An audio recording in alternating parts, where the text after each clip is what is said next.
Hi everyone, Mark Holger here again. Hey, I wonder, have you ever had the experience of when you are speaking, you stop and you're trying to find the right word to say something? You know, you're talking really well and then what's that word? I can't remember that word. Well, I have, and I'm sure you have too. So today, I'm going to help you by giving you a system that makes it easy for you to recall the words when you need them. It's a system using flashcards. Let's go. For more than 10 years now, I've been helping people just like you. Oh, is that you? I've been helping people improve their English language skills. During this time, I've done a lot of research into how to design the best system for learning and remembering new vocabulary. I looked at all the scientific data and I've looked at how our brain works in terms of memory and remembering things. And the result is my best practice vocabulary acquisition system, USER. So what is USER? U is understand. First, we need to understand what the word or phrase means. Then, we need to decide if it's important for us to remember this word in the future. And then after that, we have to remember it. It's not helpful if we can't remember a word when we want to say something important. So today we will look at a little bit of understanding and focus mainly on recall. And then finally, to do this exercise today, I've used a very famous movie called Gladiator, and the resource I'm using is a Penguin Reader, which is very useful for practicing reading skills and improving your reading speed. And for a more advanced analysis, I'm using information from the Medium website. Okay, let's go. Gladiator. You can use any resource, of course. And you don't have to look for every word that you find, but let's just see. So I'm just looking here. I think this word looks interesting. And let's see, this word looks interesting. So what should we do first? First, we should try to understand the meaning in context. So if you were to use a synonym for height here, what would you use? Similarly, what could you use instead of battle here? Let's have a look at the dictionary. Okay, so this is my favorite dictionary, learnersdictionary.com, because it provides very simple answers. So let's have a look. What can we find? Height.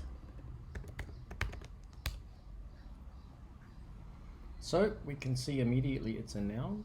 We can listen to the sound here. So the height or measurement of a person.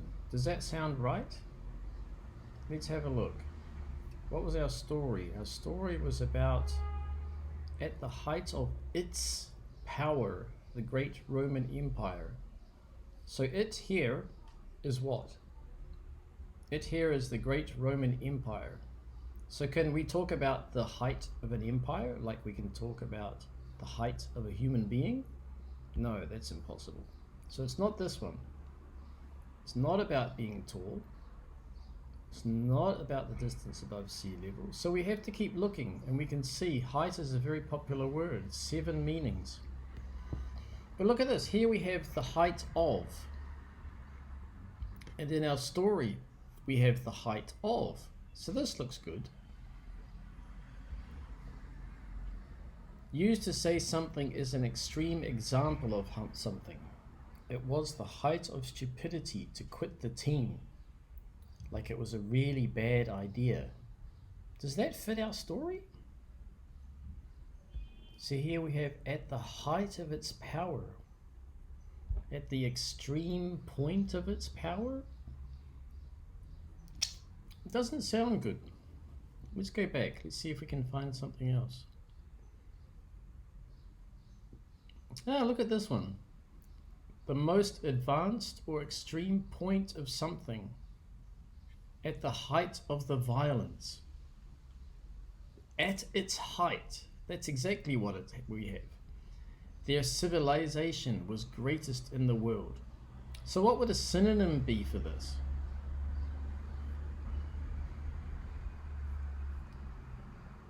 So at the height, at the top of its power,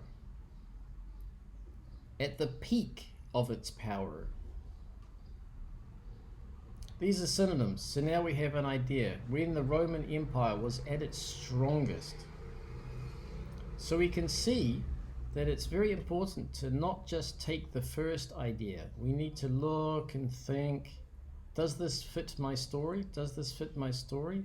And even here, it looked perfect, but it wasn't correct. This was correct. Okay, so let's have a look at the other one. What was the other one? Battle. Okay, look, we have some more information here. So we have battle noun, we have battle verb. So in our story, which one did we have? Is this a verb or a noun? So here we have one adjective, battle, must be a noun. Let's have a look at the noun. So here we have noun, a military fight, a violent fight, a fight between people. All of these look good. So we can just think a fight. Does this look good? There was one last fight to win. Okay, this one was much easier. It looks good. What does a flashcard look like? Here are some excellent advanced flashcards made by one of my students, Alp.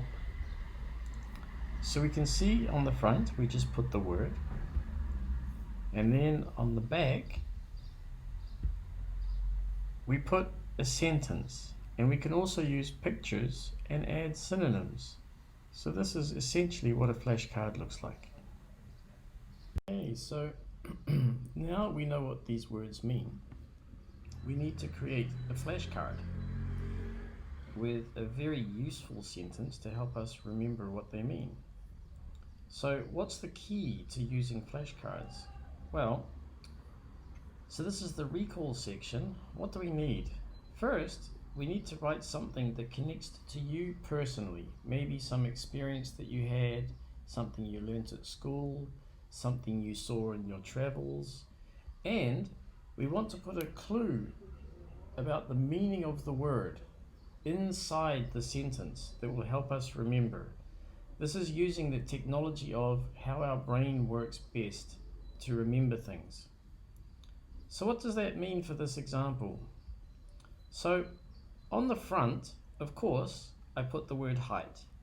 I can put in brackets to remind me that it is a noun. And maybe I can put a star here to help me remember that there are different meanings for this word. But now comes the important part. What kind of sentence can I write about my life? So I'm remembering that years ago I read the Harry Potter books. So this is something I remember. So I could write, at the height of its popularity, the Harry Potter books were number one on the best seller lists at the bookshops. So now I have this word at the height of its popularity. So when Harry Potter was most popular, maybe very soon after it was released to the world, those books were number one on the bestseller lists. So now I have lots of connections, and I have this idea of height and being number one. This is my clue inside my sentence. So how about the word battle? What can I do here? This one is much easier. I remember from my studies at school about 1453 and the battle over the city Constantinople. So this one's easier, I think. Let's have a look. I put on the front battle, I put that it's a noun, but also that it's a verb. And then my sentence can be, in 1453, during the battle for Constantinople, Sultan Mehmet conquered the city. So I have a connection with me, which is my history class, and inside the sentence, I have this connection with battle and conquered. And of course, the story about Sultan Mehmet. It helps me remember the fighting that happened. Okay, and so that's it. Hopefully you have a much better idea now of the user system. This was a very quick introduction, and there are lots more useful and powerful techniques that you can learn to make things much easier. If you want some more information, you can contact me. Look at the description in your YouTube video and you will find information about how to reach me. So hopefully this is you now. You are now an expert. You are welcome to share this video with your friends and other people learning English. And of course you can subscribe and click the bell to receive updates before anyone else, and new videos that I'm putting here online that will help you boost your English abilities very quickly and easily. So good luck, and I'll see you next time.